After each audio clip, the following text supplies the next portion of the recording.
साहब सतनाम, भाइयों बहनों, मैं डॉक्टर सुरेश प्रसाद सिंह सबसे पहले आप सबों को सतनाम। मैं एक कहानी आप सबों के सामने प्रस्तुत करने जा रहा हूं, जिसका निष्कर्ष होगा कि मनुष्य के अंदर जो मन है वह कुछ अगर नहीं जानता है तभी अपनी अहम के कारण अपनी हार अज्ञानता स्वीकार नहीं करता, जिसके चलते हम आगे नहीं बढ़ पाते, परमात्मा को समझ नहीं पाते, और यही मनुष्य की सबसे बड़ी कमजोरी है। साहब सतनाम। मेरे प्रिय आत्मन, एक छोटा सा गांव था। उस गांव के स्कूल में शिक्षक राम की कथा पढ़ाता था। करीब करीब सारे बच्चे सोए हुए थे। राम की कथा सुनाते समय बच्चे सो जाएं, यह आश्चर्य नहीं, क्योंकि राम की कथा इतनी बार सुनी जा चुकी है जो बात उसे जागकर सुनने का कोई अर्थ भी नहीं रह जाता। बच्चे सोए हुए थे और शिक्षक भी पढ़ा रहा था, लेकिन कोई भी उसे देखता तो कह सकता था कि वह भी सोया हुआ पढ़ाता है। उसे राम की कथा कंठस्थ थी, किताब सामने खुली थी, लेकिन किताब पढ़ने की उसे जरूरत न थी। उसे सब याद था, वह यंत्र की भांति उसे कहे जा रहा था। शायद ही उस शिक्षक को पता हो कि वह क्या कह रहा है। तोते को पता नहीं होता कि वे क्या कह रहे हैं। जिन्होंने शब्दों को कंठस्थ कर लिया है उन्हें भी पता नहीं होता कि वे क्या कर रहे हैं। और तभी अचानक एक सनसनी दौड़ गई कक्षा में। अचानक ही स्कूल का निरीक्षक आ गया था। वह कमरे के भीतर आ गया। बच्चे सजग होकर बैठ गए, शिक्षक भी सजग होकर पढ़ाने लगे। उस निरीक्षक ने कहा कि मैं कुछ पूछना चाहूंगा, और चूंकि राम की कथा पढ़ाई जाती है इसलिए राम से ही संबंधित ही कोई प्रश्न मैं पूछूंगा।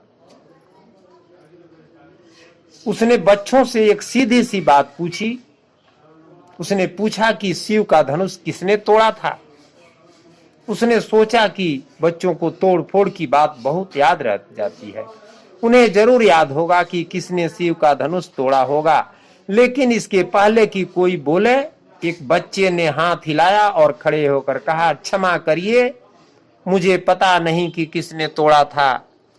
एक बात निश्चित है कि मैं 15 दिनों से छुट्टी पर था, मैंने नहीं तोड़ा। और इसके पहले कि मेरे पर इल्जाम लग जाए, मैं पहले ही साफ कर देना चाहता हूं कि धनुष का मुझे कोई पता भी नहीं है, क्योंकि जब भी स्कूल में कोई चीज टूटती है तो सबसे पहले मेरे ऊपर दोषारोपण आता है, इसलिए मैं निवेदन कर देता हूं।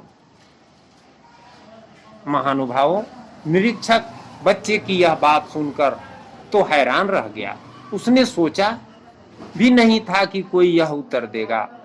उसने शिक्षक की तरफ देखा। शिक्षक अपना वेत निकाल रहा था और उसने कहा, जरूर इसी बदमाश ने तोड़ा होगा, इसकी हमेशा आदत है। और अगर तूने नहीं तोड़ा था तो तूने खड़े होकर क्यों कहा कि मैंने नहीं तोड़ा है। और उसने इंस्पेक्टर से कहा कि इसकी बातों में मत आइए, यह लड़का शरारती है। स्कूल में 100 चीजें टूटे तो 99 यही तोड़ता है। तब तो वह निरीक्षक और हैरान हो गया शिक्षक की बात सुनकर। फिर उसने कुछ भी वहां कहना उचित नहीं समझा। वह सीधा प्रधानाध्यापक के पास गया। जाकर उसने कहा कि ये घटना घटी है। कक्षा में राम की कथा पढ़ाई जाती थी, जिस कक्षा में उसमें मैंने पूछा कि शिव का धनुष किसने तोड़ा है, तो एक बच्चे ने कहा कि मैंने नहीं तोड़ा, मैं 15 दिन से छुट्टी पर था, यहां तक भी गनीमत थी। लेकिन शिक्षक ने यह कहा कि जरूर इसी ने तोड़ा होगा।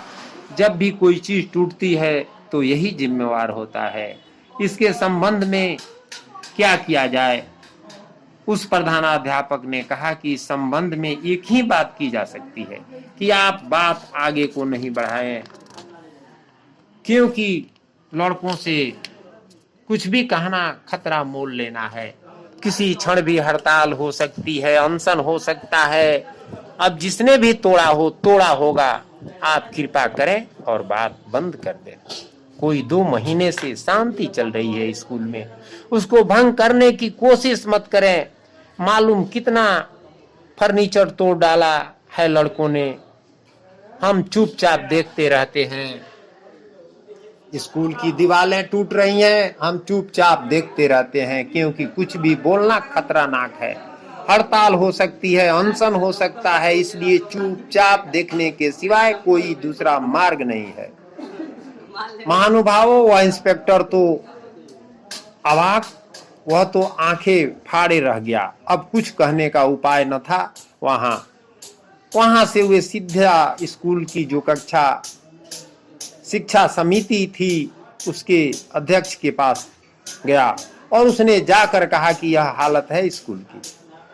राम की कथा पढ़ाई जाती है, वहां बच्चा कहता है मैंने शिव का धनुष नहीं तोड़ा, शिक्षक कहता है इसी ने तोड़ा होगा, प्रधानाध्यापक कहता है जिसने भी तोड़ा हो बात को रफा दफा कर दें, शांत कर दें, इसे आगे बढ़ना ठीक नहीं, हड़ताल हो सकती है। श्रीमान आप क्या कहते हैं? उस अध्यक्ष ने कहा ठीक ही कहता है प्रधानाध्यापक, किसी ने भी तोड़ा हो हम ठीक करवा देंगे। समिति की तरफ से आप फर्नीचर वाले के यहाँ भिजवा दें और ठीक करवा लें। इसकी चिंता करने की जरूरत नहीं कि किसने तोड़ा, सुधरवाने का उपाय होगा। आपको सुधरवाने की जरूरत है और क्या करना है। महानुभावों, वह स्कूल का इंस्पेक्टर एक संत के पास गया और जाकर सारी बात कहा और संत से पूछा कि यह क्या स्थिति है। तब संत बोले कि इसमें कुछ बड़ी स्थिति नहीं है, मनुष्य की एक सामान्य कमजोरी है। वह कमजोरी यह है कि जिस संबंध में हम कुछ भी नहीं जानते उस संबंध में भी हम ऐसी घोषणा करना चाहते हैं कि हम सब कुछ जानते हैं। वे कोई भी कुछ नहीं जानते थे कि शिव का धनुष क्या है। क्या उचित न होता कि वे कह देते कि हमें पता नहीं है कि शिव का धनुष क्या है, लेकिन अपना ज्ञान कोई भी स्वीकार नहीं करना चाहता है। मनुष्य जाति के इतिहास में इससे बड़ी कोई दुर्घटना नहीं घटी है कि हम अपना ज्ञान स्वीकार करने को राजी नहीं होते। जीवन के किसी भी प्रश्न के संबंध में कोई भी आदत इतनी हिम्मत और साहस नहीं आदमी हम उठा पाते, दिखा पाते कि मुझे पता नहीं है। यह कमजोरी बहुत घातक सिद्ध होती है। हम यह मानकर बैठ जाते हैं कि हम जानते हैं, इसलिए जो उत्तर हम देते हैं वह इतने ही मूर्खतापूर्ण होते हैं जितने उस स्कूल में दिए गए थे, बच्चों से लेकर अध्यक्ष तक का। महानुभावों, यही बात ईश्वर के संबंध में है। लाखों करोड़ों में कोई एक व्यक्ति परमात्मा के संबंध में जानता है, परमात्मा को देखा है, लेकिन जो नहीं भी जानते हैं वह यह मानने को तैयार नहीं है कि ईश्वर कैसे है कि नहीं है। जो भी बात कहें उसके विपरीत बोलना शुरू कर देते हैं। साहब सतनाम।